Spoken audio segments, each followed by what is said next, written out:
नमस्कार जय हिंद दोस्तों, मैं रवि शर्मा आप लोगों का स्वागत करता हूं डेली डिफेंस डायलॉग के आज के हमारे सेशन में। दोस्तों आज हम बात करेंगे इंडियन आर्मी के उस जुगाड़ के बारे में जिसके थ्रू इंडियन आर्मी ने अपने टैंक्स को, अपनी बीएमपीज को, अपने इन्फेंट्री व्हीकल्स को न सिर्फ anti tank guided missile proof बनाया है बल्कि उन्होंने यहाँ पर इसको ड्रोन प्रूफ भी बना लिया है। इसके बाद हम बात करेंगे पाकिस्तान से आ रही उस न्यूज़ के बारे में जिसके आने के बाद पाकिस्तानी दोबारा जोश से भर गए हैं और अगेन वो ये सब बातें करने लगे हैं कि इंडिया एक बार यहाँ पर दोबारा आके दिखाए, बालाकोट जैसी जो स्ट्राइक थी दोबारा करके तो दिखाए, अब हम इंडिया को बता देंगे। तो वो न्यूज़ क्या है और ये जुगाड़ क्या है वो आज के हम इस सेशन में जानेंगे। पर सबसे पहले आते हैं उस जुगाड़ के बारे में जो कि इंडियन आर्मी ने अपने टैंक्स के साथ यहाँ पर किया है। तो दोस्तों सबसे पहले आप ये इमेज देखिए, यहाँ पर जो ये टैंक के ऊपर ये एक ग्रिल का स्ट्रक्चर जो आपको दिखाई दे रहा है, ये केज टाइप जो स्ट्रक्चर दिख रहा है, यही वो जुगाड़ है जिसको इंडियन आर्मी ने नहीं बल्कि सबसे पहले रशियन आर्मी ने इसको इन्वेंट किया। और वो भी यूक्रेन वॉर के शुरुआत के दिनों में कुछ ऐसी पिक्चर्स आई जहां पर रशियन टैंक्स के ऊपर ये स्ट्रक्चर देखा गया। इसको कोप केज का नाम दिया गया। अब उस समय रशिया ने इस कोप केज के बारे में वेस्टर्न मीडिया को ये बताया कि ये हमने जेवलिन मिसाइल से या फिर एंटी टैंक मिसाइल जो हैं उनसे प्रोटेक्शन के लिए ये कोप केज हमने अपने टैंक्स के ऊपर बनाया है। और इस बात को सुनकर के अमेरिकन्स और पूरी वेस्टर्न मीडिया ने उसका बहुत मजाक उड़ाया, कई सारे मीम्स बने और इस समय पूरी वेस्टर्न मीडियाज ने रशियन वेपन्स का, रशियन सिस्टम्स का बहुत मजाक बनाया। और यहाँ पर अमेरिकन और वेस्टर्न मीडिया कुछ हद तक सही भी है क्योंकि जेवलिन मिसाइल से प्रोटेक्शन के लिए इस तरह के केजेस बनाना सच में एक हास्यास्पद बात है, क्योंकि जेवलिन मिसाइल इस समय दुनिया की सबसे ज़्यादा सोफिस्टिकेटेड, सबसे ज़्यादा लीथल वेपन है। शॉर्ट में कहा जाए तो वो टैंकों के लिए एक तरह का काल है, इट्स अ बीस्ट। और जो भी टैंक जेवलिन मिसाइल के सामने आता है उसका लगभग तबाह होना तय है। ये एक फायर एंड फॉरगेट स्ट्रेटजी पे काम करती है और ये बात अमेरिकन ने और जेवलिन मिसाइल ने यूक्रेन वॉर में भी प्रूव किया, क्योंकि यूक्रेन में बहुत सारे टैंक्स जो है वो रशिया के डिस्ट्रॉय हुए हैं जो कि मेनली जेवलिन मिसाइल के कारण ही डिस्ट्रॉय किए गए हैं।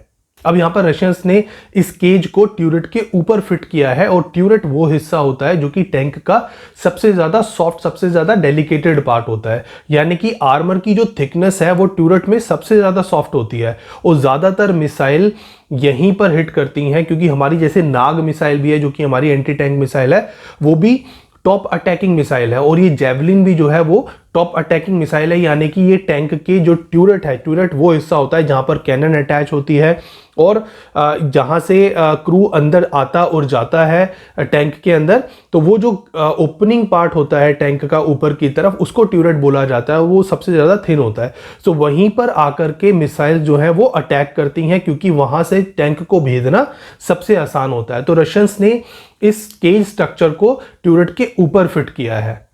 अब रशियंस का यहाँ पर यह कहना है कि जो भी मिसाइल यहाँ पर हिट करेगी वो पहले इस केज को हिट करेगी और हिट करने के बाद वहीं पर डेटोनेट हो जाएगी, वहीं पर वो ब्लास्ट हो जाएगी। तो ब्लास्ट होने के बाद जो उसका इम्पैक्ट होगा वो टैंक के करीब नहीं होगा बल्कि टैंक से आधा फुट 2 फुट ऊपर की तरफ ये इम्पैक्ट होगा, जिससे टैंक के अंदर का क्रू बच जाएगा। टैंक के अंदर जो एम्यूनेशंस हैं उनको इतना हार्म नहीं होगा और टैंक के जो सरफेस पे सेंसर्स हैं वो भी यहाँ पर इस अटैक से बच जाएंगे। अब यहाँ पर जो आजकल दुनिया की best anti tank guided missiles हैं जिसमें से javelin is one of them, वहाँ पर जो वॉरहेड्स हैं वो टेंडम वॉरहेड्स होते हैं। अब ये टेंडम वॉरहेड्स क्या होता है इसको समझने के लिए इस पिक्चर को एक बार देखिए। अब इस पिक्चर में आपको 2 चार्जेस दिखाई दे रहे होंगे, एक है प्रिकर्सर चार्ज और एक है मेन चार्ज जिसको प्राइमरी चार्ज भी बोला जाता है। सो प्रिकर्सर चार्ज क्या करता है, जब भी जो टैंक गाइडेड मिसाइल है वो टैंक के ऊपर स्ट्राइक करने के लिए वहां तक टैंक की सरफेस तक पहुंचती हैं तो पहला जो चार्ज है वो टैंक के अंदर एक होल बना देता है, उसके अंदर छेद बना देता है, जिससे बाहर का जो आर्मर है वो पिघल जाता है। पिघलने के बाद वहां पर एक होल बन जाता है जिसके थ्रू जो प्राइमरी चार्ज है यानी कि जो मेन चार्ज है वो उसके अंदर जब एंटर करता है और एंटर करने के बाद अंदर ब्लास्ट होता है तो अंदर जितने भी इक्विपमेंट है, जितना भी टैंक के अंदर क्रू है, जितने भी एम्यूनेशन है वो सब डिस्ट्रॉय हो जाते हैं। तो यहाँ पर ट्विन वॉरहेड्स यूज किए जाते हैं। सो अगर इस आर्मर को यानी कि इस कोप केज को यहाँ पर लगाया जाता है तो कोप केज के सरफेस पे पहुंचने के बाद भी एक बड़ा ब्लास्ट होगा, जिससे जो टैंक का ट्यूरेट है वो वैसे भी डिस्ट्रॉय हो जाना है, और डिस्ट्रॉय होने के बाद जो मेन चार्ज है वो टैंक के अंदर बैठे हुए लोगों को मार देगा। और ऐसा कोप केजेस के साथ रशिया और यूक्रेन वॉर में देखा भी गया है, क्योंकि बहुत सारे कोप केजेस से पर जिन पर इंस्टॉल थे टैंक्स वो यहाँ पर डिस्ट्रॉय हुए हैं। उनकी पिक्चर्स ये देखिए। अब यहाँ पर एज अ लेमैन आप लोगों के भी दिमाग में क्वेश्चन आ रहा होगा कि इस ग्रिल को बनाने से, इस केज स्ट्रक्चर को बनाने से बेहतर ये था कि जो टैंक के ट्यूरेट की थिकनेस है उसको बढ़ा लिया जाता, उसको इतना थिक बना लिया जाता कि कोई भी जो एंटी टैंक गाइडेड मिसाइल है अगर वहां पर स्ट्राइक करे तो वो उस टैंक को स्ट्राइक करने से वहां पर प्रोटेक्शन मिल जाए, वहां पर उसको डिस्ट्रॉय ना कर पाए। तो देखिए, जो जेवलिन मिसाइल है उसकी कैपेबिलिटी है 0.76 मीटर तक के सरफेस को भेद देने की, यानी कि 760 मिलीमीटर का जो सरफेस है उसको भी वो पेनिट्रेट कर सकती है। अब इतनी कैपेबिलिटी, इतने बड़े सरफेस को, इतने थिक सरफेस को पेनिट्रेट करने की कैपेबिलिटी वाली मिसाइल दुनिया की बेस्ट मिसाइल ही हो सकती है, क्योंकि इस समय दुनिया के जो बेस्ट टैंक हैं उनकी जो थिकनेस है वो इसके आसपास भी कहीं नहीं है। फॉर एग्जांपल T-72 और T-90 जो कि हमारे इस समय के बेस्ट टैंक हैं और रशिया के भी ये बेस्ट टैंक्स हैं, इन दोनों की जो फ्रंटल थिकनेस है वो 480 mm की है, और जो साइड की थिकनेस है इनकी वो लगभग 250 mm की है, जो कि 760 mm से काफ़ी कम है। तो कितना भी कोशिश कर लिया जाए, आज के बैटल जो मेन बैटल टैंक्स हैं और जो मॉडर्न बैटल टैंक्स हैं उनसे प्रोटेक्शन करने की इस मिसाइल के अगेंस्ट वो नहीं कर सकते। अब इसके अलावा यहाँ पर दूसरी बात जो निकल के आती है वो ये भी है कि टैंक के ऊपर का जो, यानी कि जो उसका टूरेट और उसके आसपास का जो एरिया है उसकी थिकनेस ही हम क्यों नहीं बढ़ा लेते। देखिए, अगर हम ट्यूरेट और उसके आसपास जो कि सॉफ्ट पार्ट होता है टैंक का, उसकी थिकनेस भी बढ़ाने जाते हैं तो टैंक के ऊपर का हिस्सा, यानी कि जो टैंक का टॉप सरफेस है उसका ऑन एन एवरेज एरिया जो है वो 40 स्क्वायर मीटर आता है। फॉर एग्जांपल हम T-72 का एग्जांपल लेते हैं जिसका 40 के आसपास स्क्वायर मीटर का एरिया है, उसके ऊपर का एरिया। अगर हम इस ऊपर के एरिया की, यानी कि टैंक के टॉप सरफेस की लेयर को हम 760 मिलीमीटर की थिकनेस देना चाहते हैं तो टैंक का जो सिर्फ ऊपर की जो लेयर आएगी, ये 760 थिकनेस वाली जो लेयर आएगी उसका वेट होगा लगभग 250 टन, और टैंक का जो टोटल वेट होता है जैसे कि T-72 और T-90 का जो वेट है वो लगभग 40 से 45 टन है। और हम जो अभी लाइट टैंक बना रहे हैं उनका तो वेट लगभग 20 से 25 टन के बीच में ही होगा। फॉर एग्जांपल हम जोरावर अभी बिल्ड कर रहे हैं एक लाइट टैंक जिसका वजन लगभग 20 से 25 टन के बीच में कहीं आएगा। सो 20 से 25 टन या 40 से 45 टन की टैंक के ऊपर 225 टन की एक प्रोटेक्टिव लेयर बनाना प्रैक्टिकली इम्पॉसिबल है, क्योंकि टैंक यहाँ पर चल ही नहीं पाएगा, टैंक मूव भी नहीं कर पाएगा, और इतना हैवी टैंक बैटल ग्राउंड में तो ये एक प्रैक्टिकल इम्पॉसिबल सॉल्यूशन है। इसीलिए टैंक के ऊपर की जो थिकनेस है वो इतनी ज़्यादा नहीं हो सकती। तो इसका मतलब टैंक को जो जेवलिन मिसाइल की कैपेबिलिटी है उसको टैंक जो अपने आर्मर के थ्रू तो वहाँ से प्रोटेक्टिव नहीं हो सकता। अब यहाँ पर रशियंस भी बहुत स्मार्ट हैं, तो जब अमेरिकन्स हंस रहे थे, उनका मजाक बना रहे थे, तो रशियंस ने यहाँ पर अपनी स्ट्रेटेजी और लगाई, अपना दिमाग और लगाया, क्योंकि रशियन वेपन्स हमेशा ऐसे होते हैं जिनमें रशियंस जो है ना एक्स्ट्रा दिमाग लगाते हैं और उनकी क्वालिटी दुनिया भर में जानी जाती है। आज भी आप रशिया की AK-47 लीजिए, गटर में डाल दीजिए, 10 साल बाद भी उसको निकाल के फायर करेंगे तो वो फायर करेगी। सो यहाँ पर रशियंस ने क्या किया, इस कोप केज के ऊपर, यानी कि इस ग्रिल नुमा स्ट्रक्चर के ऊपर की प्लेट जो उन्होंने ऊपर का प्रोटेक्शन हिस्सा था वहाँ पर ERPs लगा दी। ERP होता है एक्सप्लोजिव रिएक्टिव आर्मर्स। सो एक तरह की प्लेट्स होती हैं जो इनिशियल चार्जेस है, जैसे कि यहाँ पर जेवलिन मिसाइल में प्रिकर्जर चार्ज है, उससे अगेंस्ट जो टैंक को ये प्रोटेक्शन देती हैं, हल्की होती हैं, टैंक का वजन ज़्यादा नहीं बढ़ाती। और इस तरह के चार्जेस, यानी कि जहाँ पर ड्यूल चार्जेस हैं, जहाँ पर 2 लगातार चार्जेस आते हैं, वहाँ पर भी टैंक को बहुत हद तक ये प्रोटेक्शन दे देती हैं। तो रशियंस ने इन सिस्टम्स को अपने टैंक के ऊपर लगाया और कुछ हद तक, मैं ये नहीं कहूँगा कि यहाँ पर पूरे जो है टैंक को यहाँ पर प्रोटेक्शन मिल गई, क्योंकि अगर जेवलिन मिसाइल बहुत क्लोज काउंटर से टैंक को अटैक करेगी तो ERPs भी उसका कुछ नहीं जो है बिगाड़ सकती, उसको रोक नहीं सकती। सकती, बट कुछ हद तक वहां पर जो डैमेज है वो कंट्रोल हो सकता है। इसके अलावा यहाँ पर रशियंस ने अपना जो मेन मोटो था इस सिस्टम को लगाने के पीछे वो यहाँ पर छुपा लिया, यानी कि मेन मोटो था ड्रोन से प्रोटेक्शन। देखिए ये जो केज स्ट्रक्चर है, ये जो कॉप केज है, वो ड्रोन से प्रोटेक्शन करने में 100% फुल प्रूफ है।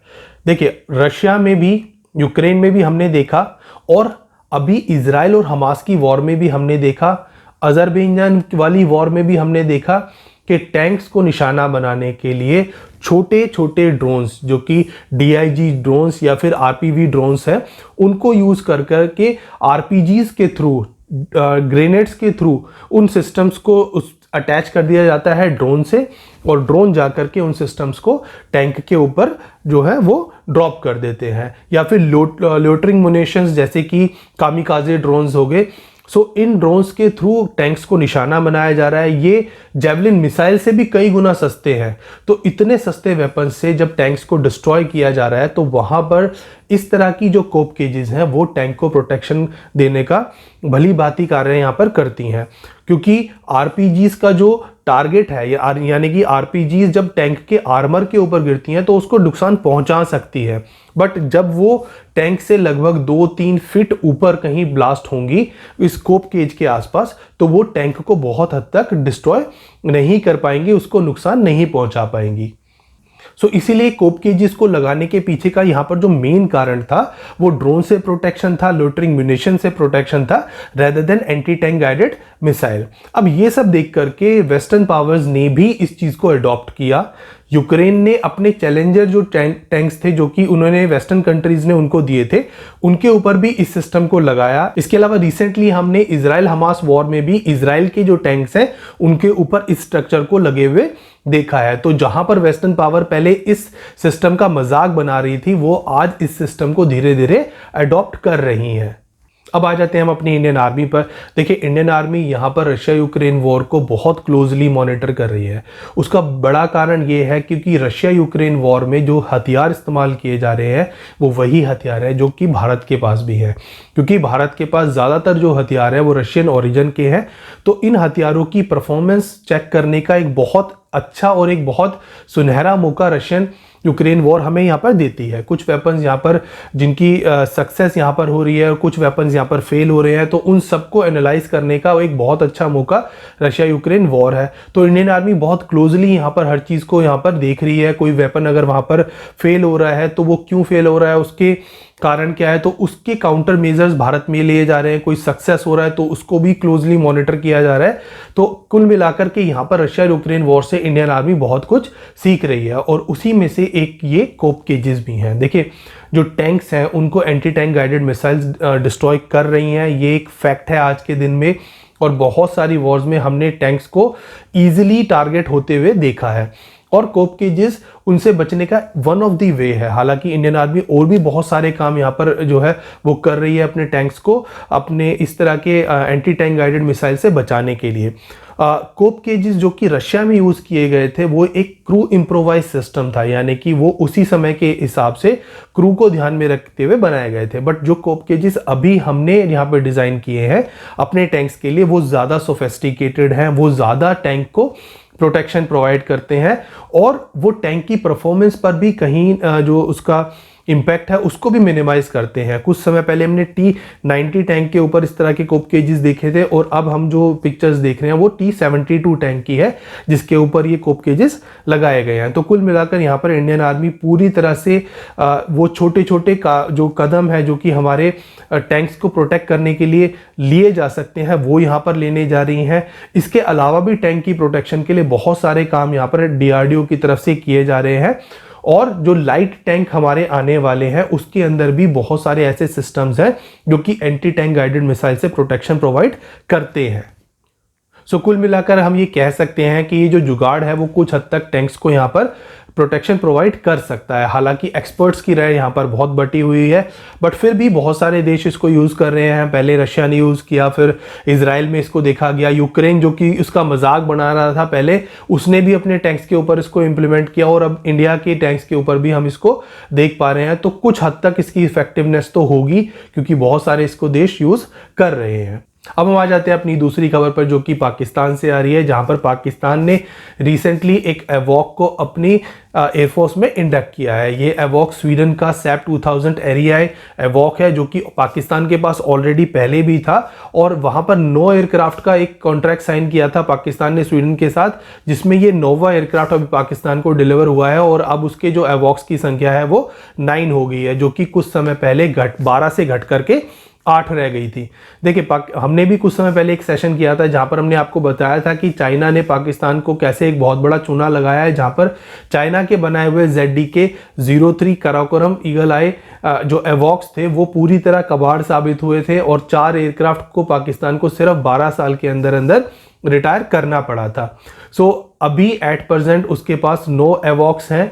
हालांकि भारत यहां पर एवॉक्स के मामले में पाकिस्तान से काफ़ी ज़्यादा पिछड़ा हुआ है, यानी कि भारत के पास अभी एट प्रेजेंट टोटल 5 एवॉक्स हैं, जिसमें से 3 फैल्कन एवॉक्स हैं और 2 नेत्रा सिस्टम है। हालांकि DRDO यहां पर काम लगातार कर रहा है, और इंडिया की ये जो एवॉक्स की कैपेबिलिटी है वो पाकिस्तान के कंपैरिजन में काफ़ी ज़्यादा लिमिटेड है, और चाइना के कंपैरिजन में तो बहुत ज़्यादा लिमिटेड है। और लगातार इंडियन एयरफोर्स को इस तरह के एयरक्राफ्ट की ज़रूरत यहाँ पर पड़ रही है, क्योंकि हमने बालाकोट एयर स्ट्राइक में भी इस तरह की जो एक कैपेबिलिटी गैप है उसको वहाँ पर फील किया था। 2020 में गवर्नमेंट ने 2 और ऐसे विमान को खरीदने के लिए जो परमिशन थी वो यहाँ पर ग्रांट की गई थी, बट अभी तक ऐसा कोई विमान भारत ने परचेज नहीं किया है। इस सब को लेकर के पाकिस्तानी यहाँ पर बहुत ज़्यादा उत्साहित हैं। वो सोशल मीडिया पे लगातार ऐसी बातें लिख रहे हैं कि भारत को अब हम देख लेंगे, अब अगर कोई एयरक्राफ्ट पाकिस्तानी सीमा में भारत का आया तो वो बच करके वापस नहीं जा पाएगा, जैसा कि बालाकोट एयर स्ट्राइक में हुआ था। तो इस तरह की बातें, हालांकि वॉर में क्या होगा ये तो वक्त बताएगा, क्योंकि वॉर में सिर्फ सोफेस्टिकेटेड वेपन को भी फेल होते हुए देखा गया है। बट हाँ, ये एडमिट करने में कोई बुराई नहीं है कि भारत यहाँ पे पाकिस्तान से पिछड़ चुका है इस मामले में। एटलीस्ट एवॉक्स के नंबर्स में भारत को एट प्रेजेंट 10 एवॉक्स की ज़रूरत है, बट वो अभी तक कहीं भी साइट में नहीं है। यहाँ पर एक बड़ा जो कैपेबिलिटी गैप है वो नज़र आता है। ऐसा क्यों है इसको हम डिटेल में एक अलग सेशन में करेंगे, और मैं आपको वहां पे बताऊंगा कि DRDO इस रिस्पेक्ट में क्या कर रहा है, भारत सरकार क्या कर रही है, और इसकी ज़रूरत हमें किन किन एरियाज़ में बहुत ज़्यादा है अभी। आज के इस सेशन को हम यहीं एंड करते हैं। कल आपसे फिर मिलेंगे इसी तरह के एक इंटरेस्टिंग वीडियो के साथ। आप देखते रहिए डेली डिफेंस डायलॉग, और हमारे चैनल को लाइक कीजिए, सब्सक्राइब कीजिए, और हमारे वीडियोज़ को ज़्यादा से ज़्यादा लोगों के साथ शेयर भी कीजिए। तब तक के लिए जय हिंद।